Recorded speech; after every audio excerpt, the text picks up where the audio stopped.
नमस्कार। निशुल्क ज्योतिष परामर्श केंद्र में आप सबका स्वागत है।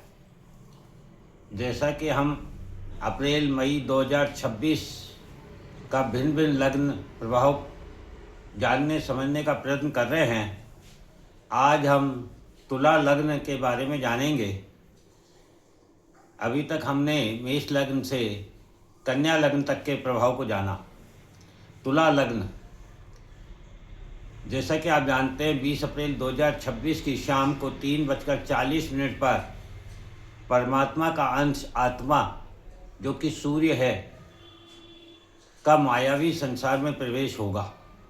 अर्थात जो प्रसव पीड़ा थी वह समाप्त होगी और जो गर्भ में छिपा रहस्य था वह उजागर होगा। समस्त संसार के भेद खुलकर सामने आ जाएंगे। मन की शंकाएं दूर होगी। ईरान क्या सोच रहा है, अमेरिका इजराइल क्या सोच रहे हैं, अब तक जो बयानबाजी के द्वारा समस्त विश्व को भ्रम में डाल रखा था, सबकी हकीकत सामने आ जाएगी 20 अप्रैल 2026 के पश्चात। इसका प्रभाव समस्त जनमानस पर पड़ेगा। सभी जनमानस को अपने जीवन की वास्तविकता, सच्चाई सामने आ जाएगी, क्योंकि हम सब भी अपने जीवन में बहुत से भ्रम पाले रखते हैं और सच्चाई को सामने नहीं आने देते हैं। देखकर भी अनदेखा कर देते हैं। अब इसका प्रभाव कब कैसे चलेगा, उसके लिए जो भी व्यक्ति अपनी आँख नाक कान गला खुला रखेगा तभी वह हकीकत देख पाएगा, किसी भी बात को सुन पाएगा, सूंघ पाएगा, महसूस कर पाएगा, समझ पाएगा। क्योंकि मायावी संसार में आत्मा रूपी सूर्य का प्रकाश उजागर होने के समय जो कालसर दोष की कुंडली बन रही है वह सिंह लग्न की है, और सिंह लग्न में केतु है, और लग्न स्वामी सूर्य स्वयं मेष राशि में नवम भाव में अश्विनी नक्षत्र में है। सूर्य संसार को प्रकाश देता है, अर्थात राह दिखाता है। सूर्य ग्रहों में राजा है। संसार में प्रत्येक वह व्यक्ति जो राह दिखाता है, पालन करता है, दायित्वों का निर्वाह करता है, वह सूर्य है। स्पष्ट है कि सूर्य जिम्मेदारी, दायित्व है, जिसे हम अधिकार और अहंकार मानते हैं। मायावी संसार में अधिकार जैसा कोई शब्द नहीं है, केवल मात्र दायित्व है। फिर वह चाहे त्रिदेव हो, देवता हो, नवग्रह हो या प्रकृति ही क्यों ना हो, सभी के पास अपने अपनी जिम्मेदारी है, अपना अपना दायित्व है। काल सर्प दोष बंधन को बताता है, जिसमें सर्प रूपी राहु केतु के मध्य सभी ग्रह होते हैं। केतु मुक्ति है जो लग्न में है, और राहु भविष्य है जो सप्तम भाव में है। राहु का मुंह सप्तम भाव से छठे भाव की ओर जाएगा, जबकि सारे ग्रह 7वें भाव से लेकर 12वें भाव तक में स्थित है। अर्थात केतु की पूंछ की तरफ है। केतु की पूंछ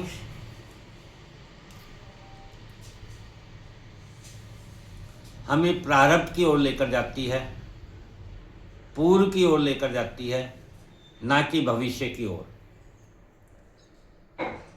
राहु के मुंह की तरफ यदि सारे ग्रह हों और फिर कालसर्प दोष बने,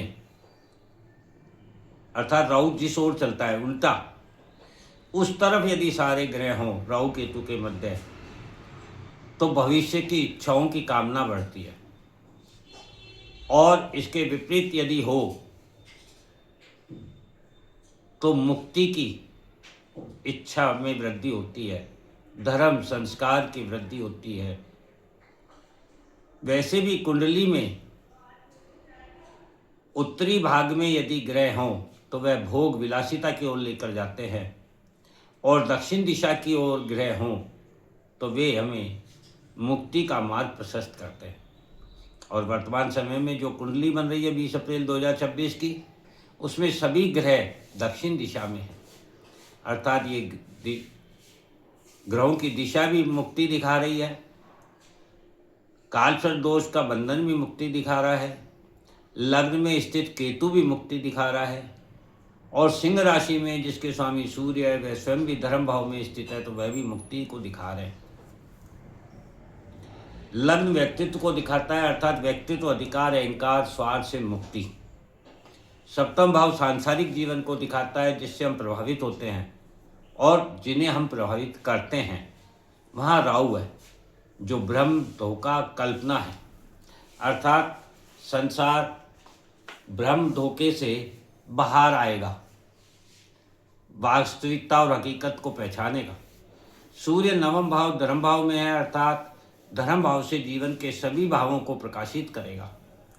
किंतु भविष्य तो नवमांश बताता है, और नवमांश में धर्म गुरु सूर्य नारायण को भविष्य में कैसे प्रयोग करना है, क्योंकि नवमांश में लग्न वृश्चिक राशि में शनि, मंगल, बुध है, और सप्तम भाव में वृष राशि में सूर्य है, अर्थात संसार की जो राशि है, जीवन साथी की, व्यापारिक संबंधों की, संसार को हमारी देखने की दृष्टि की, संसार हमें किस दृष्टि से देखता है उसकी राशि है, उसका भाव है, और वहाँ सूर्य है। तो संसार जो देखना चाहता है, संसार में अंधेरा है, दिया तले अंधेरा, जहाँ सूर्य स्थित होते हैं वहाँ आग होती है, किंतु उसके नीचे छिपी राख या अंधेरा होता है। वृष राशि हमारे भय को दिखाती है, भोग को दिखाती है, संग्रहण को दिखाती है। तो सूर्य यहाँ भय, भोग, संग्रहण को अंधेरा बता रहे हैं, अर्थात भ्रम और धोखा बता रहे हैं। व्यक्तित्व में शनि मंगल का संघर्ष है, और उस पर आत्मा सूर्य का प्रकाश है। संसार आपको राह दिखाएगा, आप संसार को राह नहीं दिखा सकते, और वह राह भी धर्म का होगा, धर्म का प्रकाश होगा। शनि कर्माधिकारी है एवं मंगल शरीर है, शरीर के द्वारा ही कर्म किया जाता है, और शरीर को ही उन कर्मों का फल भोगना होता है। आत्मा शुद्ध है, पवित्र है, नश्वर है, अमर है, नॉट नश्वर, अमर है। तुला लग्न के प्रभाव को जानने के लिए तुला लग्न को जानेंगे। पहले तुला लग्न में जन्मे जातक सांसारिक व्यवस्था में सामंजस्य स्थापित करने का गुण लेकर पैदा होते हैं। ये किसी भी परिस्थिति में घबराते नहीं हैं, अपितु शांत स्थिर रहकर समस्या का समाधान पाने में सफल होते हैं। इनमें एक कमी भी होती है, ये जिसका विरोध करते हैं उसके अच्छे गुण भी इन्हें दिखाई नहीं देते हैं। ये केवल बुराई देखने लगते हैं, जिसके कारण अच्छे लोगों से ये दूर हो जाते हैं, और स्वयं को सही ठहराने के लिए गलत लोगों से जुड़कर गलत रास्ता भी चुन लेते हैं, जिसका कारण स्वयं को सर्वोपरि सर्वगुण संपन्न मानना है, जो अहंकार है। इनमें लचीलापन गुण ही इनका सर्वोपरि गुण है, जिसका इन्हें ध्यान रखना चाहिए। सूर्य इनके सप्तम भाव में स्थित होकर सीधी दृष्टि लग्न पर है, अतः इन्हें वर्तमान समय में समस्या का समाधान सांसारिक संबंधों से प्राप्त होगा। इन्हें संसार की दृष्टि, संसार की सोच विचार से प्रभावित होना चाहिए, उसको महत्व देना चाहिए। अपनी इच्छाओं, कामनाओं से मुक्त होकर संतान, प्रेम संबंध, सोशल नेटवर्क के प्रति सजग रहना चाहिए। भ्रम एवं धोखे से बचना भी चाहिए। पूर्वजों के जो धर्म, ज्ञान, संस्कार हैं, वर्तमान में इनको सही मार्ग दिखा सकते हैं। अपनी प्रत्येक समस्या के लिए इन्हें अपने गुरु की राय प्राप्त करनी चाहिए। जिसे भी आप गुरु मानते हैं उनसे अपनी हर समस्या का समाधान जाने, समझें उन्हें बताएं अपनी समस्या। ऋण रोग शत्रु ननियाल पक्ष में विस्फोट की संभावना है। ऐसे में धैर्य ना खोएं, धैर्य रखें, शांत स्थिर रहकर किसी भी गुरु स्वरूप व्यक्ति को अपनी समस्या बताकर उनकी राय प्राप्त करें, उसी अनुसार कर्म करें। भोजन, धन, वाणी, संबंधों का दुरुपयोग ना करें, अपितु संरक्षित करें, क्योंकि संसार ही आपको राह दिखा सकता है। अभिमान, अहंकार का त्याग करके स्वास्थ्य लाभ हेतु योग साधना मंत्र जाप करें। तन मन धन से शांत स्थिर रहकर उसकी उपयोगिता की गहराई को समझने का प्रयास करें।